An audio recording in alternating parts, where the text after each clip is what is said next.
I think if you ask me, I feel there are a lot of puzzle pieces to health. It's not just one thing. Yes, what you eat, what you put in your mouth, nutrition from food is extremely important. But I think we as human beings nourish ourselves at deeper levels in a lot of ways, emotionally, mentally, physically. So I think we need to strike a right balance between our physical movement, the right nutrition on the plate, and again off the plate through our relationships, through our connections, through our hobbies, through the joy we get in our life, through the things we love to do. So I think that's very important. So nourishment at a deeper level through food and every other puzzle piece. Okay, but does nourishment necessarily means that food should taste medicinal, that we have to suffer to have a good meal and not let our taste buds have a good time? Not at all. In fact, I, as a nutritionist, if you ask me, I became a nutritionist because I was a foodie. So I thought I'll be very close to food, so let me pick up nutrition as a career. And I've authored 3 books which emphasizes on taste along with health. I mean, taste is very important. That's your first sense which is going to taste the food. When you're going to put in your mouth, you're going to get an experience of how it feels, and that needs to be palatable, that needs to be tasty, that needs to be something that pleases your taste buds. And I want to break this myth that it's not that that healthy food needs to be bland and boring. It can be absolutely tasty through herbs, spices, and a lot of ingredients. Okay, so I have one more follow-up before I bring the rest in. A lot of nutrition works on trends, right? I've suddenly, which didn't exist before that.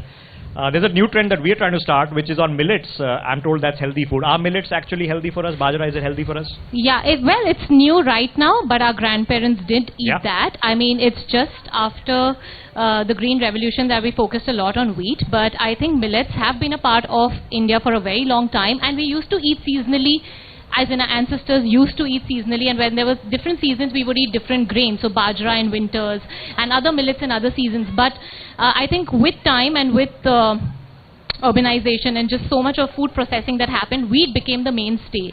Okay. And I feel millets have so much scope to improve your health because there's so much more fiber, so many more minerals in millets, which you may not find in your wheat, like calcium, iron, magnesium, and all this is very important for our health.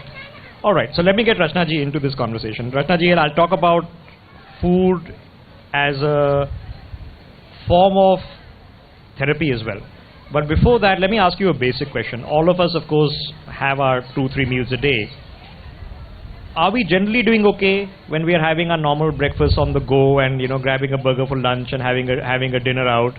Are we generally eating healthy, or generally we are in a mess, and if you actually scientifically analyze what we eat, you will find that most of us are in trouble? We are in trouble. Okay. I would agree with what Neha said earlier. Nutrition or food, you cannot just look at it as the physical realm. It's at the physical and emotional realm. What are we? We are mind and body. Your mind is not sitting outside somewhere. It is within you. So if you do not nourish your soul, if you do not nourish your mind, and you only nourish your body, and you are in a hurry and there is no mindfulness and there is no pause for taking a breath and self-nurturing. I treat mostly chronic diseases and cancer, and I will get people who eat very good homemade food come to me with metastatic cancer. So cancer spares no one, inflammation spares no one. The moment we have inflammation inside the body, it means that you have the right environment for chronic diseases, pain, autoimmune, cardiovascular disease, type 2 diabetes. Obesity is a huge risk factor for all this. What are we doing? We are going from one task to the other. So food as therapy is food in your mind in terms of good thoughts, pausing, and food on your plate to pause and enjoy. No, so what kind of prophylaxis can I do here? Okay? Should all of us actually take a pause for the cause and meet you before there's a problem? Meet me before there's a problem? Or a nutritionist before there's a problem? Because that's not something... No, I think you generally go to a nutritionist when you're in trouble. No, sir. That self-work is something that comes from self-realization. If I am in touch with my body, I will wake up in the morning and I will get the symptoms our body talks to us. So if you've had 8 hours of sleep and you're still tired and want to go back to bed, it's a sign. Your body is talking to you. If you are getting frequent headaches, unexplained pains, there's nothing wrong with your reports, then it's a sign. If you have skin pigmentation, constipation, these are all signs. Our body talks to us. Just pause and say, there's something wrong in how I am living. Okay. Let me just fix it. Okay, I have a couple of questions for Sapna Vyas, and I'm going to get my colleague and our news anchor, now associate news editor Devika Chopra, who has gone through her health concerns. She's very young, she's only 26, and nutrition, I'm sure, is part of her healing process after having gone through them over the past 2 years. But I still have a couple of questions before I hand over to Sapna Vyas. Sapna Vyas, obviously health and fitness, we say, is an important part of life, should be. But in terms of what we eat, you know, I was asking this question to Neha, that it becomes very trendy. We think this is good for us because on Instagram that's what we're told is good for us. How many of us actually understand the science behind it? Should we try to understand the science behind it? See, there are certain things which all of us should be aware of and should know, and let's understand one thing, that all that glitters is not gold. What you see on Instagram, how many likes that influencer is getting for posting certain thing, doesn't mean that that trend is something that you can follow. Because number one, for example, if you are following a celeb who is being monitored by experts, and unfortunately a common man would not have that facility, that connections, and those experts on, like, they can just call them and they'll get the help. So don't go for such trends which you don't know about. Always research, always understand, and yes, we need to develop a very preventive sort of mindset. Unfortunately, we Indians only do the blood test when there is a problem or when the doctors advise. Yeah. You should look at the body in a way that, you know, it's always constantly evolving, constantly changing, and especially we live in a world where there is so much stress, and we have over expectations with ourselves. In these times, we need to take much more preventive measures. Okay, I feel a bit awkward having this conversation after, you know, having just snuck in some butter chicken and, I don't know, matar paneer and mixed vegetables which I've just had. But I know this conversation is deeply personal to Devika as well, since she's very careful about what she eats, having gone through a health crisis from which she's emerged wonderfully. Devika. Thank you so much, Rishabh. Rachna ji, you've also dealt with autoimmune diseases, as Rishabh was pointing out, that, you know, I'm a cancer survivor myself, and a huge part of that was the nutritional changes that I made during chemotherapy. I went to a nutritionist and she said, don't listen to the doctors, because the doctors in the hospital will just tell you to go through chemo and you will come out of it, but nutrition is what will keep your weight steady, is what will help you maintain the energy that you need to go through, you know, stuff like chemotherapy or even other long-term when people are admitted into hospitals. So, Rachnaji, how has your personal journey been? So I was diagnosed with rheumatoid arthritis in 2006. And typically, like any rheumatologist will tell any patient, is that they put me on methotrexate, which is a chemo drug, steroids and immunosuppressants. But my pain did not go away, my deformities did not go away. I still have a lot of deformities which I wear as a medal. When I approached the doctor with research on certain nutritional changes, I was dismissed like I was a 5-year-old idiot. I'm sorry to say that. But I found the path. I think the universe was very kind. I found the path to heal myself. The biggest turning point for me was not when I changed the way I ate, because I was already eating healthy. I was already having my vegetables, doing my exercise, but my biggest change came when I turned to pranayama, meditation, and acknowledging to myself that there was an emotional trigger to my RA. And even today, like 15 years that I've been treating other autoimmune and cancer patients, I always see this as a trend, whether it is cancer, autoimmune, or any other chronic condition. The immediate trigger is always emotional, and sometimes that trigger can go back into your childhood. what you were very blessed that you got a nutritionist who told you all that, and very, very brave journey. So nutrition not just gives you the energy when you are on chemotherapy, radiation and immunotherapy, but it also reduces the side effects. I've seen cancer patients succumb to chemotherapy and not the cancer. So the muscle wasting and the brain fog and everything can get prevented, and you can come out and be a warrior like you are. Absolutely. Neha, same question to you. How do you now try to integrate nutrition in a way that people actually understand the importance better? Because a lot of us nowadays, we see, of course, people with perfectly sculpted bodies on Instagram who say that, oh, we eat whatever we want, but we gym for 2 hours a day and it's all fine. It all takes care of itself. Well, I just want to tell you, whatever you see on Instagram is absolutely not true, because today morning I saw a video of a person who was showing that a girl has these very well sculpted butts and hips, and he just showed what went behind the shoot were the pads, the butt pads that they put actually inside her tracks to make her butt look that sculpted. So I just want to make this point that please don't believe the bodies that you see on Instagram, because no body is perfect. And that's what we are meant to be. We're not meant to be perfectly sculpted. We are meant to be healthy and agile, and you have the vitality from within. So with my clients, what I do is, to a great extent to what Rachna ji said, that you have to understand where the person is coming from. You're not treating a condition.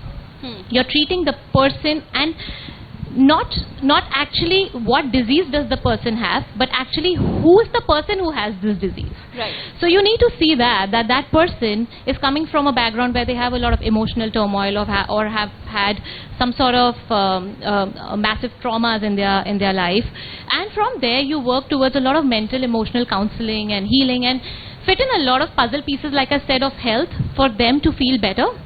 Of course, you do certain things for rapid relief, like you would put in the right kind of supplements to make them feel better. You would put in the right kind of food, or do certain things instantly to make them realize that your body is not broken. Right. Your body is not betraying you. In fact, it loves you, because there's so much of imbalance within you. It's just trying to cope with what is happening, but it's always trying to keep you surviving, always trying to keep you healthy in whatever condition and environment you are providing to your body. Yes. So when you explain this to the person who has a health issue, they get that, and then from there you have to also tell them that it's a process, and you need to have faith in the process, because if you don't, like a lot of clients would come and tell me, Neha, this has happened, but I don't think I'll get there. I said, true. And then there are clients who will tell me, you know what, Neha, I think I'm going to do this. And I'm like, true. Because I'm like, what you say is going to happen. If you believe it's going to happen, it's going to happen. If you believe, no, not going to happen, I also can't help you, because I can just guide you. But your belief system is what tells every cell of your body, go for it, girl, go for it, guy, you can do this, you can reverse that condition, you can reverse that health issue. Absolutely. Sapna, coming back to you, as a health coach, I'm sure, as Neha was also pointing out, that until and unless it comes from within, there's a voice that has to speak to you to tell you that, okay, I need to get my health sorted. How do you deal in terms of motivating people to reach that goal and to, just get the energy to actually just work on themselves? See, I'd like to say something to all the people who are trying to support their family members, because I've seen so many of my clients who have been forced to maybe join my program because somebody told them that, you must. Now, any change can only come from within. If there is a spark, if there is an interest, only then will you do it. Otherwise, you might do certain things because you're forced to do it for a few days, but then eventually you will give up. So instead of forcing somebody to doing something, you can help them, you can provide the platform, you can give them enough knowledge, you can be the great support system. These are the things which you can do as a family member. But when it comes to me, I deal with my clients in ways where any change begins from the mind. So first we need to understand, see, fitness is a byproduct of your mental health, of your feelings, of your emotions. So that's the first place where I start working, where I understand why my client is wherever they are in their fitness journey. And that's the first place that we can begin with. Also, coming to your point when you talked about, people would eat anything and go to the gym and, try to burn those calories. Now, let's understand one thing. Going to the gym or going for a walk or doing cardio is because you want to achieve certain goals, where you want to develop more muscles, where you want to, have better endurance. But gym is not Ganga Nadi. It's not a place where you would do all the paap of the world and then go to the gym and paap dhul jayenge. So you have to eat right and consider gym as an add-on, as a support system, rather than as a place where you go to really, take a dip and burn the calories.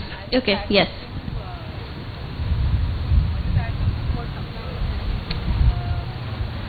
If you are exercising for a longer time and more vigorously, you cause oxidative stress to yourself, and that increases inflammation levels. So what she said, eat right, and those extensive hours in the gym you can cut down and protect yourself. Rachnaji, coming back to you, I just want to understand from you, a lot of times people go into very extreme modes that, okay, today I'll cut off all sugar from my life, I'm going to cut off all maida, all sorts of wheat from my life. How do we strike the right balance? Because that's missing today. Because people just decide, they'll wake up one day and be like, okay, from today I'm going to just cut out this food group completely. So if you are blessed to be healthy and there is no health scare, there are just 3-4 small changes that you have to make to prevent disease. One is, every single meal of yours should have 50% as vegetables. Green, yellow, orange, whatever you can get, but 50%. You can't heap up on your carbohydrates and then have the vegetable as a chutney. The second is, have your fruits as snacks. Because the body doesn't know the difference between a sugar rush from a chocolate or a sugar rush from a huge bowl of fruits, which people think is healthy. Don't have it as a dessert. So have it mid-morning with a cup of green tea, or early evening at tea time with a cup of green tea. My go-to is papaya. It's the best for liver and gut health. The third thing is sleep. Nobody is sleeping the hours that they need to. We all age, we all have oxidative stress, we raise our inflammation and our sugar levels, our hormones can go for a toss if we don't sleep. So everyone 7 to 8 hours of sleep. You don't feel sleepy, you have insomnia, it's a sign that it may be your hormones. Just sit and do some deep breathing before going to bed. That really helps. And the last is, you move. You don't have time to go to the gym, you don't have time to exercise. Before lunch, you walk for 10 minutes and earn your lunch. Okay. That's a great point. Yeah. Yes. Yeah. Because a lot of us think that, okay, let me go to the gym for 1 hour in the morning, or let me try to fit in some more time. But you have a good point there, that just, try to do small bouts of exercise through the course of the day, and that will probably seem less daunting. Neha, coming back to you, I just want to understand, coming to veganism also, there's a lot of criticism that comes towards veganism now. People are not being able to understand, but there also has to be a healthy transition. If I'm a person who's been eating meat, or I've been a pure vegetarian, but I've also been consuming dairy while growing up, I have to make that transition slowly and carefully because my body is used to something. How does one go about that? Well, I would like to defy that, because I'm somebody who overnight switched to veganism. Wow. I'm not saying that has to happen for everyone. I'm not saying that has to ever happen for you. I mean, it's a personal choice. But for me, it was a calling, where I was a hardcore non-vegetarian. My breakfast would not start without a bowl of Kellogg's and milk, slim milk. But my body wasn't doing well. It wasn't. I was breaking out into acne. My hair was all over the place. My energy levels were dipping. And when I reviewed my diet and I went through a lot of research and saw a lot of documentaries, because we nutritionists are taught about protein and dairy and non-veg and dairy, and so of course I came from that thought process, right? But then I did my research, did my study, and I said, makes sense. And when I would eat non-veg, it would irk me. I would be like, why am I eating something dead on my plate? Why am I eating this energy? Why am I putting that energy in my body? And one fine day I just decided, okay, I want to give it all up. And that's how my veganism journey started, and it's been about 7 years now that I've been vegan. But I'm not saying that has to happen for everyone. I'm telling you, it doesn't happen for most people. But what the point here is that you consciously choose more plant-based stuff. So even if you're transitioning to a veganism or towards veganism or a vegan diet, what you need to do is you need to plan and substitute what you're having with healthier plant-based alternatives, which are endless, literally, and you'll see the effect of a plant-based diet. I'm saying go 20% animal-based, 80% plant-based. Even that's okay. As a vegan, I'm not saying you have to be a vegan. That's a personal choice. But try plant-based, especially if you have chronic diseases, if you have inflammation, diabetes, PCOS, thyroid. All of this starts majorly from your gut, and all these foods literally damage your gut lining, which is what absorbs all your nutrients. So if you keep your lining healthy with plant-based foods, because that has a lot of fiber, antioxidants, a lot of nutrients, you are going to thrive. And enjoy your animal meals once in a while. Enjoy your dairy, paneer, cheese once in a while. Have your non-veg if you want to once in a while. Or go cold turkey like me if you have it in you and you feel like doing it. So the choice is yours. Okay, I'm running out of time, but I want to ask one last question to all of our panelists. Sapna, starting with you, how much of our emotional health and emotional well-being is connected to our gut? Like I said, any change or all of our behavior is very much connected with our feelings, with our emotions, our thought process. So the way you think, the way you address, the way you deal with situation definitely has an impact on your overall well-being. Since for an end note, I'd like to say that, don't go excess for anything. It's always a balancing act. And ati sarvatra varjayet. Anything in excess is bad. If you keep this as your motto, I think you are good to go. All right, Rachna ji, same question. 100%. Your thoughts are releasing acid in your stomach or not releasing acid. So if you are anxious, stressed out, there is acid release. Your brain is sending that signal to your body. So it's all interconnected, and then you spoil your gut health and you can't absorb the nutrients from the food that you're eating. There is this saying, you can go to the gym, you can eat your greens, but if you don't fix what's going on between your ears, nothing works. Well, Neha, same question. So there's a rule for my clients. Never eat when you're angry or upset. Because you could be eating a bowl full of broccoli there and ruining your body with that stress and that emotion of anger or fear or upsetness. And you could be relaxed, absolutely in a happy mood, and have an entire piece of cake, and it's going to do nothing bad to your body. Wow, that's amazing. So that's a rule, because literally your food has no power over your body, your mind, till your mind is not in control. So your mind has to be balanced for the food to be processed well in your body. Okay. Because everything starts with your emotions. Your body releases chemicals. The minute you feel fear, the minute you feel anger, there's a certain chemical reaction that happens in your cells. And that has an impact on the way your food acts on your body. Well, hopefully this has been a learning experience for everybody who's watching us today. Thank you once again, Neha, Rachna and Sapna, for joining us for this session at We Women Want Shakti Awards. Thank you so much. For more such videos, subscribe to the NewsX YouTube channel, hit the bell icon.